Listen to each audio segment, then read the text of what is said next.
In 1010 BC, in the Valley of Elah, two armies faced each other. On one side, the Philistines. On the other, the Israelites. Between them, a confrontation that would define nations. A 17-year-old boy holding a sling. A warrior of how many meters exactly? For 3,000 years, the Bible told us that Goliath was a giant of 2.6 meters. Impossible to defeat. A legend. But in 2023, archaeologists made a discovery that changed everything we thought we knew about this man. And the truth? It is even more fascinating than the myth.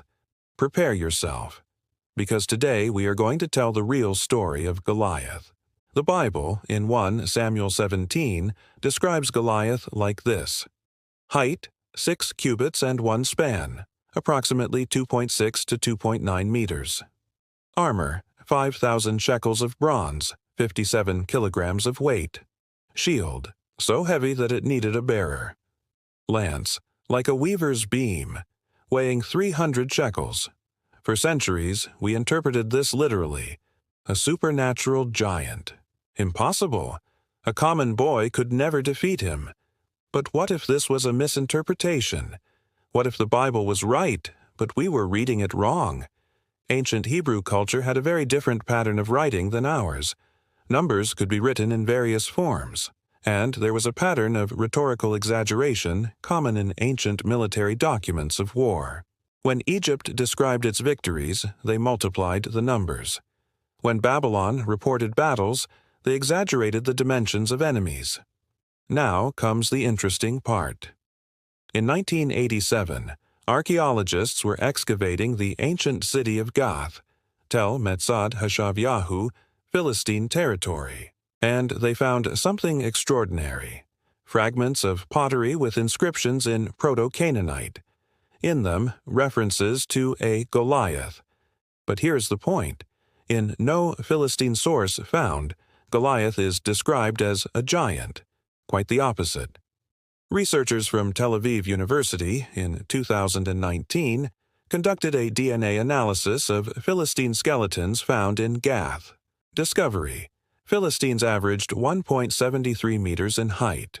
Exactly like the Israelites. So how does the Bible describe Goliath as a giant? Answer: he probably was not. Here is what historians now believe. First interpretation, translation error. The original Hebrew word might have been Gibor, powerful warrior, confused with Gibor Elohim, colossal. Later translators may have amplified it. Second interpretation, rhetorical exaggeration. In ancient cultures, it was common to describe enemies as giants to dramatize the victory. If a normal warrior were defeated by a boy, the story is heroic. If a giant were defeated, it is epic. Third interpretation, acromegaly. Some historians speculate that Goliath had the syndrome of gigantism, acromegaly.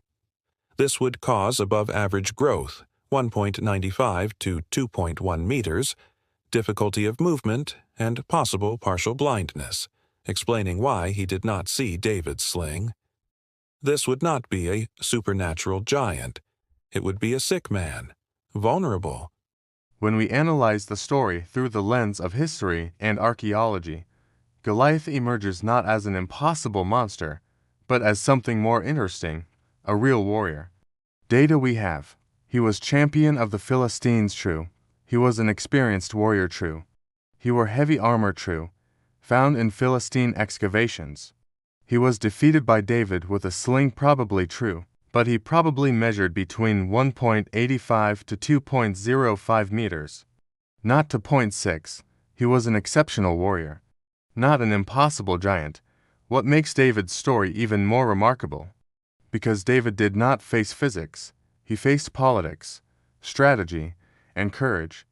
While Goliath trusted in armor and size, David used speed and intelligence. A sling could reach speeds of 100 kilometers per hour, enough to penetrate the skull of any man, no matter how tall. The real story is as fascinating as the legend, just different.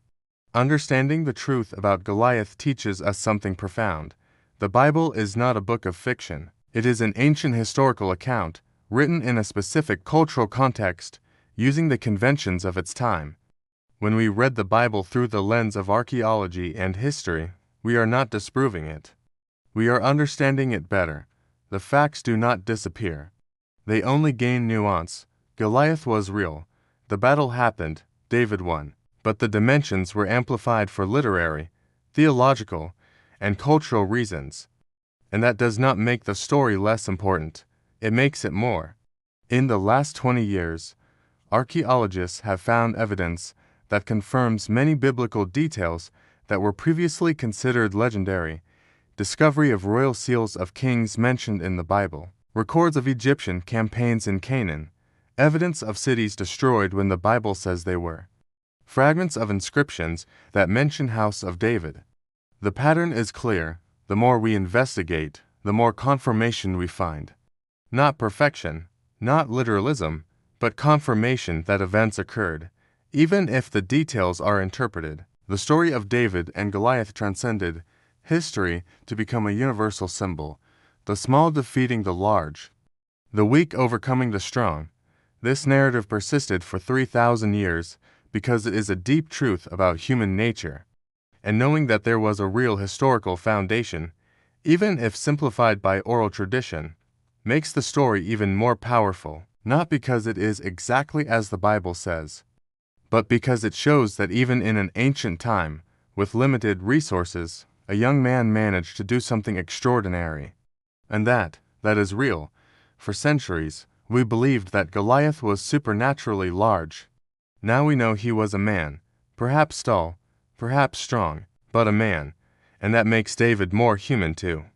Not a hero chosen by God to defeat an impossible monster, but an intelligent young man who trusted in his abilities and his faith.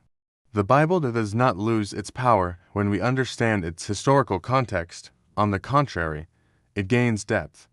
Because the true lesson of David and Goliath is not about an impossible giant. It is about courage, faith, and the idea that no one is truly unbeatable. If you enjoyed this historical analysis of the Bible, subscribe to the channel. Next video. What was the real size of the Tower of Babel? Archaeologists found the ruins.